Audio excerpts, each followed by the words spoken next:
Okay, children, now I am going to start lecture 8 under number system. I gave you some questions in the previous lecture, and some of you have solved also.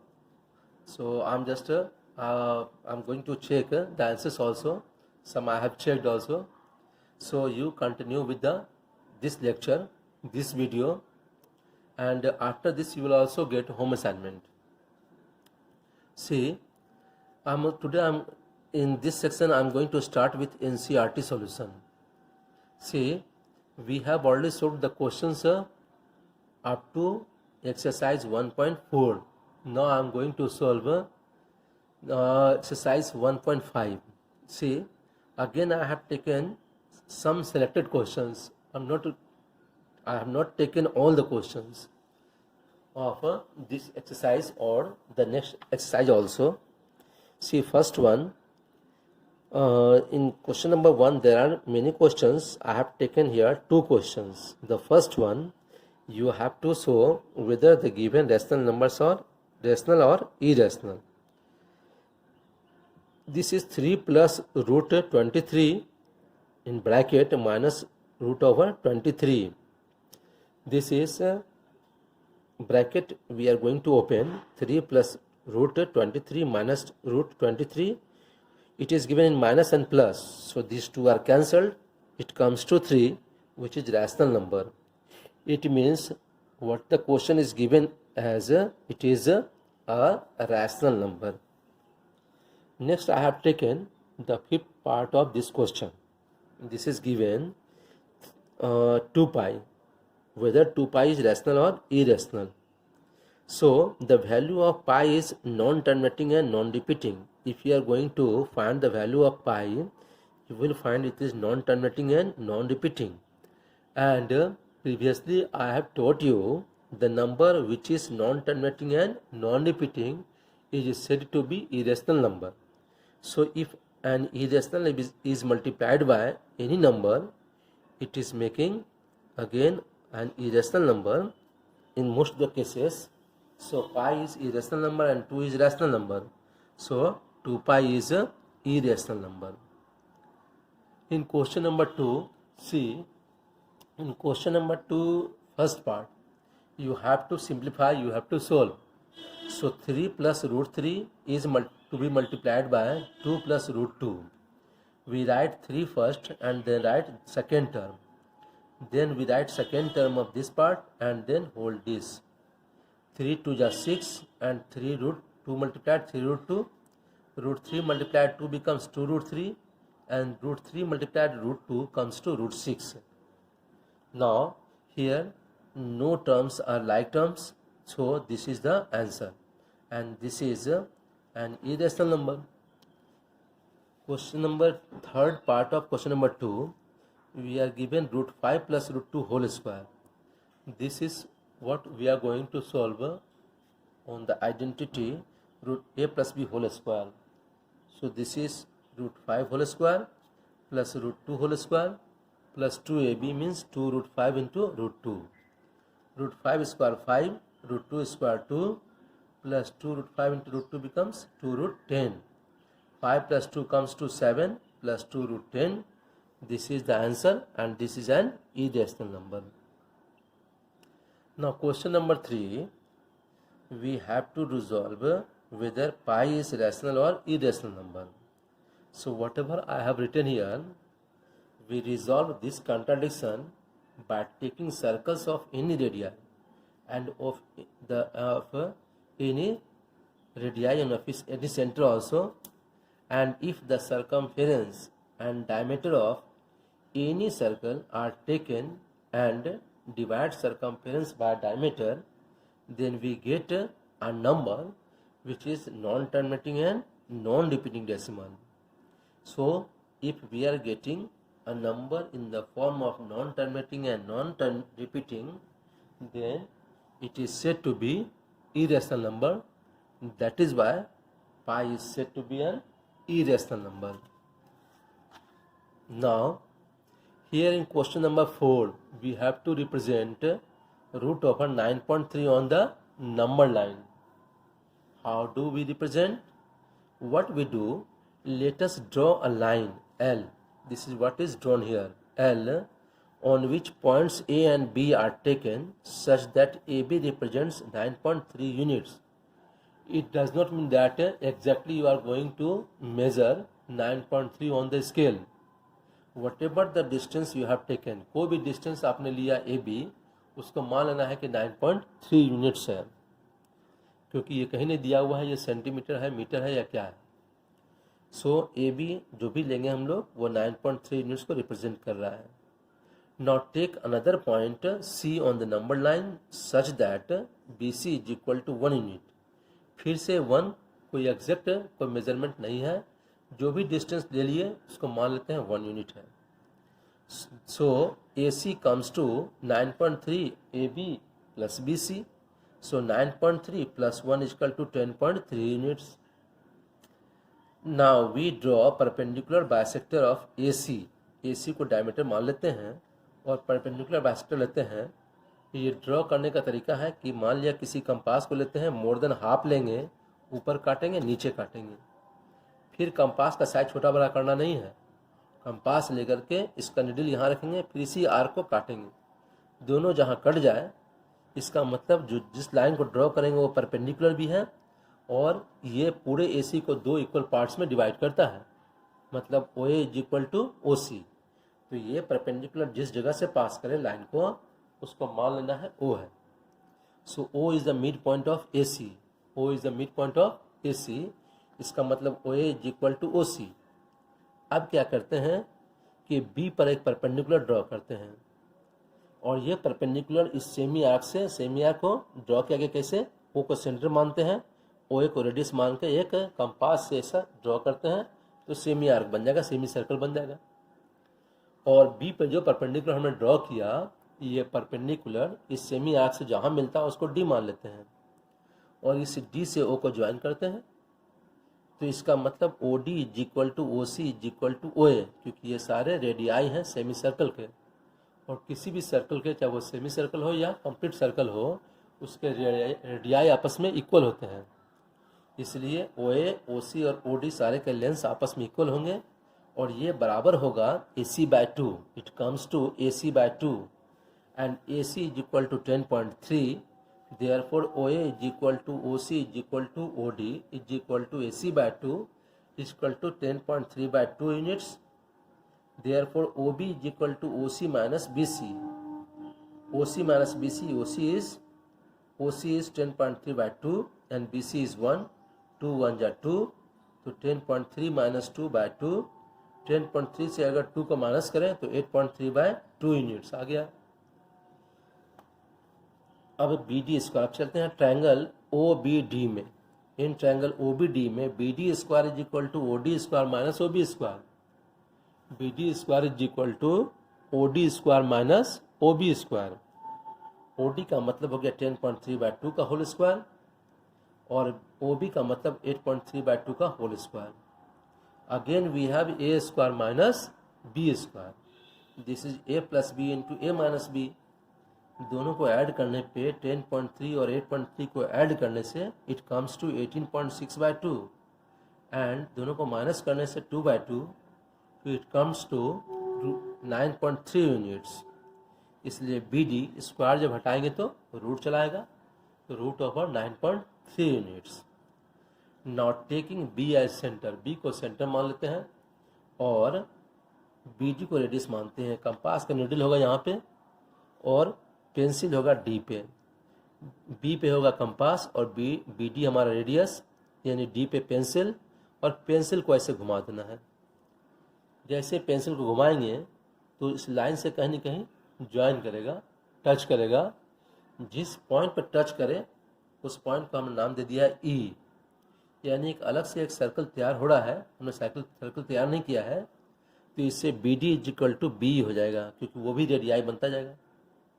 और BD हमने निकाला है root over 9.3. इसका मतलब B भी हमारा हो गया root over 9.3 units. Thus E represents root over 9.3 units. इसका मतलब है root over 9.3 is represented on the number line. इस तरह से रूट ओवर 9.3 को नंबर लाइन पे रिप्रेजेंट कर दिया गया। ये मैं दिखाना भी था। अब हम लोग आते हैं नेक्स्ट पार्ट में। एक और क्वेश्चन है जिसमें दिया हुआ एक्सरसाइज में, वो है fourth number, 1/√7 - 2 is equal to 1/√7 - 2 into √7 + 2 /√7 + 2। √7 + 2 क्यों लिया हमने? क्योंकि यहाँ माइनस लिया हुआ है, यहाँ प्लस लिया हुआ है, इसलिए √7 + 2 अब by √7² - 2²। So this is √7 and 2 written as it is, and √7² is 7, 2² is 4. So this is √7 + 2/3। ये हो गया। इस तरह से हमारा रैशनलाइजेशन जो ऑपरेशन था वो सब खत्म हो गया। अब इसी चैप्टर में पढ़ना है इंडिसेस या एक्सपोनेंट्स के बारे में। तो एक्सपोनेंट्स के बारे में हम लोग पढ़ेंगे, पहले जानें एक्सपोनेंट्स होता क्या है। तो यहाँ लिखा हुआ है, if m is a positive integer then a into a up to m terms is written as a power m, where a is called the base and m is called the power or exponent or index। जो ऊपर लिखा होगा वो power या index होगा। a power m is written as a power m और a raised to power m। अब इस पर एक्सपोनेंट्स पे कुछ रूल्स है। इस रूल्स को जानना बहुत ज़रूरी है, क्योंकि इस रूल्स को जानने से बहुत सारा क्वेश्चन हमारा बन सकता है। तो सबसे पहले a power m into a power n, यानी दोनों के केस में बेस सेम है, केवल पावर्स अलग अलग हैं। जब ऐसा हो और मल्टीप्लिकेशन के फॉर्म में हो तो बेस जो कॉमन बेस है उसको पहले लिखते हैं और इस दोनों को ऐड कर लेते हैं m + n। अगर यही चीज़ अगर डिवीज़न फॉर्म में हो, बेस सेम हो, पावर अलग अलग हो, तो a पावर m - n हो जाता है। थर्ड वन हमारा रूल है, a power m power n हो। अगर पावर पे पावर हो तो दोनों पावर मल्टीप्लाई हो जाते हैं, a power mn। Fourth number, a into b, अगर दो डिफरेंट टर्म्स हो लेकिन कॉमन पावर अगर हो तो सेपरेट भी किया जा सकता है, यानी m चला जाएगा a पर भी और m चला जाएगा b पे भी। Then again a/b power n, this is given in division form. Likewise we write a power n by b power n. Then a raised to power 0, a power अगर 0 हो is equal to 1, where a is any non-zero number then its value comes to 1। अगर ये a non-zero number हो लेकिन power 0 हो जाए तो इसका वैल्यू 1 हो जाता है। फिर है a power n is equal to 1/a power -n, यानी इसके जस्ट रेसिप्रोकल है, उल्टा है, और इस दोनों को मल्टीप्लाई करें तो फिर चला आता है 1, क्योंकि n और -n 0, a पावर 0 इक्वल टू 1। तो ऐसे लिखेंगे। इसके बाद है ये कि मान लें यहाँ पे जैसे अगर रूट केवल लिखा तो उसका मतलब 2 छिपा हुआ है, लेकिन 2 से आगे बढ़ें अगर 3, 4, 5, 6 हो तो यहाँ पर 1/n लिखते हैं। अगर 3 होता है यहाँ पे तो 1/3, 4 होता तो 1/4, कुछ नहीं है, इसका मतलब यहाँ पर 2 है, n की जगह पे 2 है। अब मैं कुछ क्वेश्चन भी दिखाता हूँ, ठीक है। एक्सपोनेंट्स के बारे में हमने यहाँ भी वही लिखा है, ठीक है ना। कुछ यहाँ पर अलग से फिर और क्या लिखा है यहाँ पर 7 नंबर में। 7 नंबर में a पावर m/n अगर लिखा हो तो इसको लिखते हैं m इंटू 1/n, और m जो है ये पावर में चला आता है, और जो 1/n आया वो n चला आता है हमारा सर्ड के फॉर्म में, यानी रूट के फॉर्म में चला आता है, या इसको बोलेंगे हम लोग nth root of a power m। इसको पढ़ेंगे nth root of a power m। a is not equal to 0, a 0 नहीं होता है, and n is a natural number, natural number है ये, यानी पॉजिटिव है, 0 नहीं होगा, 0 से ऊपर कुछ भी हो सकता है। 8 नंबर में है -a power m is equal to -a power m if m is an odd number, यानी a हमारा कोई नंबर अगर हो उसका नेगेटिव दिया हो और उस पर पावर m जो दिया गया, जो भी पावर दिया गया है वो अगर ऑड नंबर हो गया तो इसका वैल्यू चला आता है ऑड माइनस में ही। लेकिन वही केस अगर ये m इवन नंबर अगर हो गया, जैसे 2, 4, 6, 8 ये सब अगर हो गया तो माइनस खत्म हो जाता है, ये प्लस में चला आता है। अगर ये 1 3 5 7 ये सब रह गया, ऑड नंबर रह गया, तो वैल्यू इसका माइनस में, लेकिन अगर वो प्लस में रहा यानी 2 4 6 इवन नंबर रहा तो वो रहता है प्लस में। ऑड पे माइनस और इवन पे प्लस हो जाता है। अब कुछ प्रॉब्लम्स हम लोग देखते हैं। क्या है कि एक्सरसाइज 1.6 जो हमारा है उसमें बहुत कम क्वेश्चन है एक्सपोनेंट्स पे, इसलिए उसको हमने सोल्व नहीं किया है, क्योंकि कम क्वेश्चन में मैं ही क्वेश्चन ले लूँ तो आप बनाएंगे क्या। लेकिन उसी बेसिस पे कुछ क्वेश्चन हमने लिया है, तो हमें क्या करके दिखा देते हैं कैसे बनाना चाहिए क्वेश्चन को। तो हमने फर्स्ट में लिया है 2 क्वेश्चन लिया। क्वेश्चन नंबर 1 के 1 में लिया हमने 8 पावर 5/3 को सोल्व करना है। कैसे सोल्व करेंगे, 8 पावर 5 को लिखेंगे 2 क्यूब, 8 का मतलब 2 पावर क्यूब, 2 इंटू 2 इंटू 2 8, और पावर है 5/3। इस 3 को बाहर भेजेंगे तो 3 इंटू 5/3, 3 और 3 कैंसिल, 2 पावर 5, और 2 को जब 5 टाइम्स मल्टीप्लाई करेंगे, 2 into 2 into 2 into 2 into 2 5 times, तो इसका आंसर आएगा 32। दूसरा है 27 माइनस 1/3, 27 3 का क्यूब है, तो इसलिए 3 का क्यूब लिखा हमने, इंटू माइनस 1/3, 3 और 3 कैंसिल, 3 पावर -1, और जब पावर माइनस हो तो प्लस करने के लिए 1/3 कर देते हैं। 1 बाय करेंगे और जो पावर है उसको लिखेंगे, तो यहाँ पर 1 कुछ लिखा नहीं, इसका मतलब 1 छिपा हुआ है, यहाँ 3 पावर 1 है ये। नेक्स्ट क्वेश्चन में लिया है कि सिंप्लीफाई करनी है 9 पावर 3/2 माइनस 3 इंटू, डॉट का मतलब इंटू 5 पावर 0 माइनस 1/81 तो पावर -1/2, और दूसरा है 64 1/25 पावर -2/3, डिवीजन फॉर्म में ये सब लिखा हुआ है 1 बाय इतना। तो पहले 1 बाय 1 आते हैं। नंबर 1 में 9 power 3/2 minus 3 into 5 power 0 minus 1/81 power -1/2, 9 square हमारा है 3 का, तो इसे लिखेंगे 3 स्क्वायर। 3 स्क्वायर पहले से पावर है 3/2, तो 3 इंटू 2 3 पावर 2 इंटू 3/2, 2 और 2 कैंसिल, और 5 पावर 0 का वैल्यू 1, तो हमने यहाँ 1 लिखा, और फिर यहाँ पे माइनस ये 81 9 का स्क्वायर है, तो 9 का स्क्वायर लिखा हमने, पावर -1/2, ये 2 और 2 कैंसिल, 3 पावर 3 आ गया, 3 इंटू 1 3 हो गया, माइनस इस 9 के पावर को ऊपर ले जाने पे माइनस हो जाएगा ये, और पहले से -1/2 है भी, दोनों पावर मल्टीप्लाई, तो 2 और 2 कैंसिल, माइनस माइनस प्लस, तो ये बच गया 9 केवल। 3 का cube 27 minus 3 minus 9, minus minus plus करते हैं तो 9 + 3 12, 27 माइनस 12 इजिकल टू 50, ये आंसर हो गया इसका। सेकेंड पार्ट में हमारा है कि 64 by 125 power -2/3 in division form, 1/256 by 625 power 1/4 into √25 by cube root of 64। तो 64 हमारा है 4 का क्यूब है, और हमारा 125 5 का क्यूब है, -2/3 डिवीजन फॉर्म, 256 4 पावर 4 है, और 625 5 पावर 4 है। बाकी को हमने वैसे रहने दिया। ये हमारा 64 4 का क्यूब है। जब ये पावर और ये ऑर्डर दोनों मिल जाए तो कैंसिल करते हैं, और अंदर का नंबर बाहर चला आता है, रूट सब कैंसिल हो जाता है।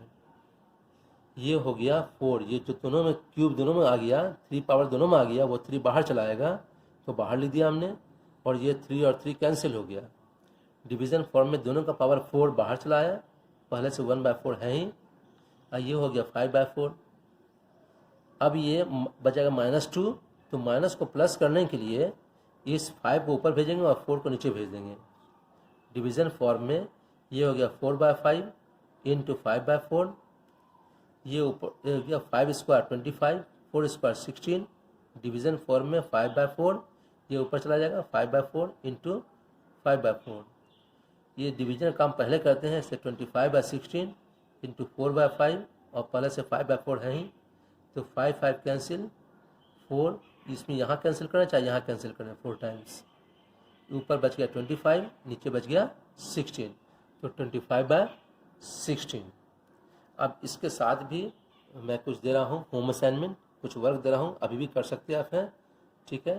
तो ये सब क्वेश्चन बना के रखेंगे, मैं क्वेश्चन दिखा रहा हूँ, ये क्वेश्चन आप देखें और इस क्वेश्चन को बना कर रखें। वैसे मैं PDF में भी ये क्वेश्चन भेज दूँगा, ये क्वेश्चन सोल्व करके बताएंगे और इसके साथ हम कुछ और भी असाइनमेंट देंगे।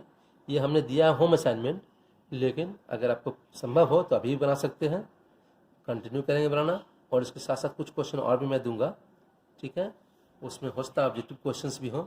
अगर ये नहीं बना पाए क्वेश्चन तो ये क्वेश्चन तुम्हारा होम असाइनमेंट रह जाएगा, इसको बना के दिखाओगे और मैं इस बीच में क्लास चलते क्लास में किसी दिन मैं भेज दूंगा सॉल्यूशन भी, इसके पहले वाले का भी और इसको भी, यानी लेक्चर 7 का भी और लेक्चर 8 का भी, दोनों का सॉल्यूशन मैं भेज दूंगा।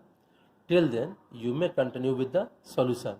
कोई चैटिंग नहीं करनी है, कोई बातें नहीं करनी है, केवल क्वेश्चन मैं दिया हूँ वो क्वेश्चन मारने का काम करेंगे। Okay, all the best children.